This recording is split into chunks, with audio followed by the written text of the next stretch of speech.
Great to be here once again after yesterday, actually. I want to start maybe by saying something right off the bat that I believe high-tech is strategic for the Israeli economy. You can witness that in any of the economic indicators that really made us a robust economy throughout these difficult periods. And I want to say right after that multinationals are strategic for the Israeli high-tech. They're a big part of the workforce. They represent a lot of our GDP invested in high-tech. But I think just as importantly, they add that something else which is crucial to positioning Israel where it is today. And what we've heard from these people, and by the way, there are 290 more multinationals which we couldn't fit in, I guess, in this stage, is that Israel is also becoming very strategic to them. So I often meet the CEOs, the VPs of R&D of these large companies, and I hear that Israel is not yet another R&D centers. Yes, a lot of them have global R&D facilities in many places, emerging markets, as well as their own headquarters, but Israel is foreseen a little bit differently. And you can see that, by the way, by the fact those centers are built. And I think each one of these multinationals on the stage represent that in more than just R&D workforce. Typically it would combine scouting, investment, business development, a lot of activities that try to attach the Israeli ecosystem to those multinationals. I want to add maybe a few macro trends from my perspective as government. The Office of the Chief Scientist is the main government entity promoting R&D, science, and technology for the benefit of the economy, as you rightfully said. And as such, we need to look at the ecosystem and make sure it's flourishing and attractive. And maybe touching, Danny, on your point, I would rephrase it a little bit differently with your permission. I'm not sure we should always look at whatever incentives other governments give and give the best dollar value. I do think we always should be able to give the best proposal. That doesn't necessarily mean only money incentives. And many times from our experience, and there are examples right here in the stage, that ability to sit down with a corporate, understand what is the unique needs, what are their structure, and be able to come up with a program that answers that corporate needs is sometimes just as valuable as having money value or incentives. What's important in addition to that is having long-term stable policies. And I think this is something that is also considered by any multinational moving into a new territory. We've been quite fortunate there, but obviously as the world competition becomes more fierce, it's something we should take into account. I want to touch on another of your questions, and Ron answered it, I think, quite eloquently. I meet with my peers all the time. Probably every week, some other person from government comes to Israel to learn about our innovation policies. And often we're asked the opposite question. So we complain, why don't we have our own Nokia? But people from Korea and Finland and Switzerland say, how did you manage to create all those startups? How do you have such a mature financing market with venture capital and angel investors? How do you have that innovation culture? So I think probably every country would like to have that complementing skills, but I'm not sure it's one size fits all. And we need to understand that in the world's map, we're not going to see vertically integrated countries. And it's probably going to be a much more sophisticated value chain out there, with Israel having its place, which I think is quite a strong one when it comes to innovation, for reasons that were written, among other, in the book, which was not written by government, unlike what people might think. So I think that's one point to remember. The other one, let's be frank, this is a very young industry.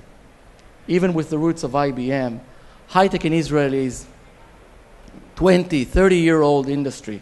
That's very young. There are life cycles that need to manage. There are managers who need to scale. As the industry grows, we're seeing more and more positive trends coming in.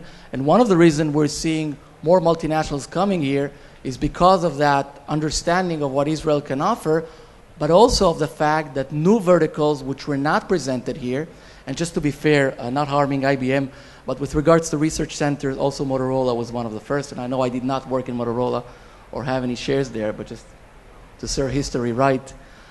Today we're seeing people like GM coming to the country. We see pharma companies coming to the country. We see agrotech companies coming to the country.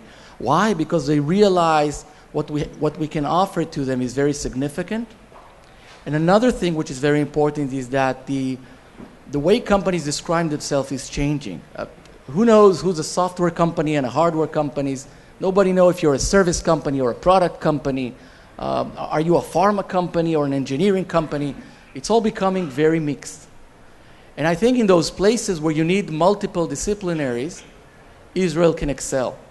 The thing that excites me most about what I see today in the Israeli industry is the places where you see biology and software combining. You see automotive and connectivity or cyber combining. You see all those connections. And there I think Israel has a unique value proposition because we're a small country, because we're very informal, because we have that, I agree, very much Silicon Valley approach of having a natural innovation cluster in one place. I think we're poised for a little growth, understanding we're still making our first step. So more and more we're seeing multinationals deciding to create not only R&D centers here, but full business units in this country. Many examples. If I would start mentioning them, I will offend 100. So I don't want to do that, but just an example from last week. The CEO of Alcatel-Lucent was here, and they started their international cloud business right here in Israel. Not R&D center, full business unit, marketing, sales, product, everything from here. Why? Because they saw the advantage in taking the talent that is here and creating it from here. More and more, we see this happening. Companies will take the decision based on whatever is right for the businesses.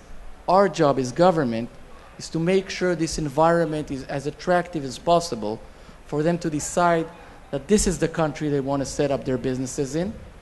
And as I said, I think it's much more than just giving the best tax policies. It's making sure, number one, by doing no harm. It's very important in my mind. It's not always interfering. Sometimes it's doing no harm, but sometimes it's looking at the market failures, at the places where the risk is high, where the capital is intensive, where infrastructure is needed. Those are the places where government should step in order to have multinationals as well as large Israeli companies decide they want to have this place either as their headquarters or as one of our strategic places in a global scale. Thank you. Thank you, Avi, and good luck in your great challenge. I have some questions regarding some of the things you touched on, and maybe with that very positive atmosphere here, I'll try and be afterwards maybe the devil's advocate.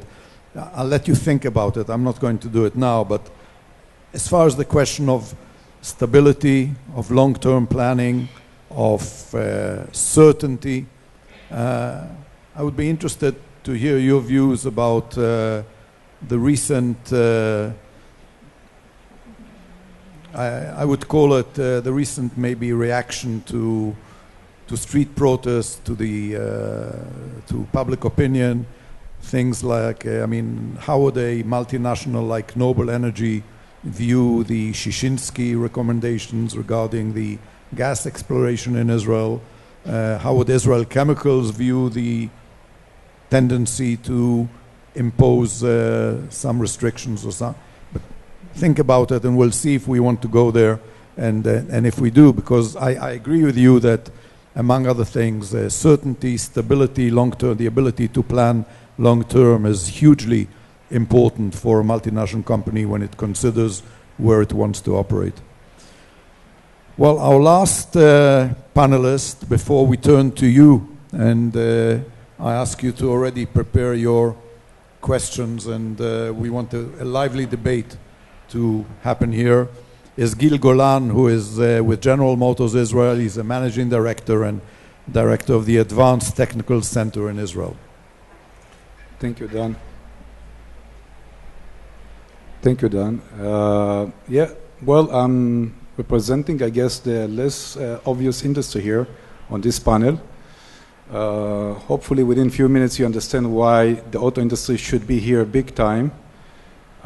Just to comment on your statement about the government, just in the U.S. alone, the auto industry is responsible for 8 million direct jobs, and 500 billion of wages. If you add indirect, you can triple the number. So government, like the auto industry, it creates wealth to countries. Now, the industry is in inflection point. Rick said that IBM, it's about 100 plus years. We're a little bit older than IBM. GM roots goes back to 1908. We manufactured last year 9.3 million vehicles, which represent roughly 12% of the global market, means that every 1 out of 8 vehicles that got sold was a GM product. How do these 9.3 compare with your production pre the crisis, say in 07 or 06? We were about the same number. Are you back? 13, yeah, you're back to where you were? Not exactly there, but we are much more profitable. The company, after restructuring in 2009, is a completely different company. We are, just by evidence and facts, GM is the only company that has a full-blown technical center in Israel. We are the only company, I'll say out of few, but the major activities that have around corporate venture capital. We invest in companies. It's not a traditional way of doing business for our industry. And frankly, the industry is in a tipping point. We are converging from being very traditional. You know, the industry is highly regulated, very complex. We have a capital intensive. If you're a startup, up to recently, you need to invest billions of dollars to be really on the screen for the auto industry. But all these traditional efforts should continue and will continue. I'm talking about engine, transmission, the regular stuff that the auto industry is known for. But the industry is taking a sharp turn. We are talking about non-traditional technologies. GM does in Israel work around cybersecurity, business analytics, big data, long data. We are talking about smart sensing, smart cars. We're talking about human-machine interface, how we fit our vehicle into our digital life. We are talking about connectivity. I'll be talking later on today about connected vehicle. What does it mean for the auto industry that you shift some of your onboard embedded performance or processing to the cloud? What does it mean? It does open a tremendous opportunity for a company that you can do processing in the cloud and shoot it back to the car with no latency. So this is a different paradigm shift for the industry. Luckily, General Motors is the first company to recognize the worth of the innovation, entrepreneurial culture, and talent that this place can offer. We are well rooted here. We are well connected to the VC community, to the startup community, multinationals, government, academia. I can state my CTO, who was here last week, he was sitting on a panel, he said that for the last year or year and a half, we tripled the size of our activities in Israel. It's paid off big time. We will continue to invest in Israel. The big question is that would big company innovate? This is a good question. It's an open-ended question. Rick addressed that in his talk. He said that IBM survived because of embracing innovation culture. It's a big time. General Motors is going through tremendous change. Our culture, we are transforming the company today. And we believe that you have to have a combination of 4 ingredients to really innovate big time. One is strategy. You have to have the right strategy. Second, you have to have the right structure to support the strategy. Third, to have the right talent. And fourth, you should have the right culture to support all of that. And the site in Israel responsible for the last 2. Actually, we contribute our share in terms of helping GM changing or going through a very major change in our culture. And the talent that we can get here, and even more important, to retain the talent and get some stabilized or stable site, it's critically important for the future of the company. Thank you. Thank you, Gil. Thank you very much. Thank all of you for a very comprehensive and varied and multidisciplinary discussion. I would now like to turn the If you could state your name and also, you know, who you're with. Sure. My name's Erin Kopolo. I'm with Tel Aviv University's International MBA program. It's a new international program we launched for internationals and local students. And my question is really for Avi. Sorry, can everybody hear? Okay. But it's also open to the entire panel. I'm very interested to hear that companies are building business units here. And I'm wondering, in regards to the Israeli labor force, are there gaps that need to be built up in regards to what we can bring to those kinds of companies looking to set up business units? Or, for example, MBA education. Thank you. Avi? Yeah, it's working? Yeah. So I'll answer very generally. I would say we are still in the place in the labor force where there's over-demand, which I guess is a good problem to have, but we don't have enough. I'll start with engineers. I know your question was more on the business side. To supply the demand of both multinationals and existing companies. Of course, you have to do the analysis in a much finer granularity than just saying we need engineers. But more and more the workforce is turning not only to the hardcore sciences, but also to supporting people, which many times could have, you mentioned the business training, but it could be any other type of training. And in many of the new places, we're seeing not necessarily through academic training, but actually through sometimes on the job and sometimes in different places, design the ability to turn young workforce into productive, because as I said, other disciplines are needed in this world. Certainly, there are internet, eBay and Yahoo, are prime examples of that, but there are others as well. So as more people open those business units, more and more talent will be required. But frankly, I would say that our main gap today is not necessarily on the entry level, but it's actually on the managerial level. This was one of the inhibitors of the Israeli industry in the past. We needed more people who have international marketing background, who have that ability to do all the business needed on a global scale. The good news is that today we have a growing pool of talent. Many of them, by the way, not surprisingly, were trained in some of these large corporates as a result of acquisition of the company, relocation from their own company. So we have more and more people with that skill, with that desire to work not only on the pure R&D, but rather moving on to other places of the business. Thank you. Yes, Rick. Yeah, so I'd give two specific examples. One, I mentioned the cyber labs that we're opening at Ben Gurion, and one of the reasons we're doing it there is to create deeper cyber talent in Israel. There's tremendous talent here today. Many companies have moved their cyber development here to Israel. As I mentioned, it's going to be the cyber center for all of IBM, and one of the ways to ensure its success is to invest in education at universities here in Israel.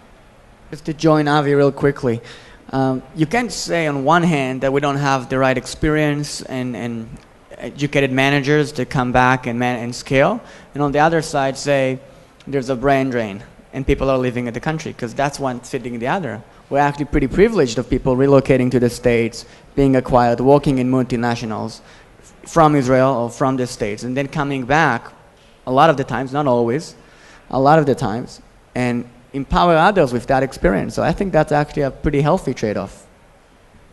Right, thank you. Yes, Yannick. Thank you. Yeah, I mean, on this matter, joining the point I was developing a little bit earlier, there's a lot of connections between the US and Israel. It's like a lot of exchange back and forth, a lot of people which are being trained in the US coming back in here. I mean, in terms of educational trainings, I actually see very, very few people in Israel who have an experience in other developing countries. So not only in the US. And for Israel to actually reach a wider influence on the global stage, to actually be more comfortable with Chinese company, with Indian company, with Brazil company, is something which would benefit on the educational part. I guess, I mean, MBA trainings or other sort of educations which actually give better exposure to Israeli manager during the educational time would benefit to the country. It's very much a US-Israel exclusive relationship for the time being. Right, thank you.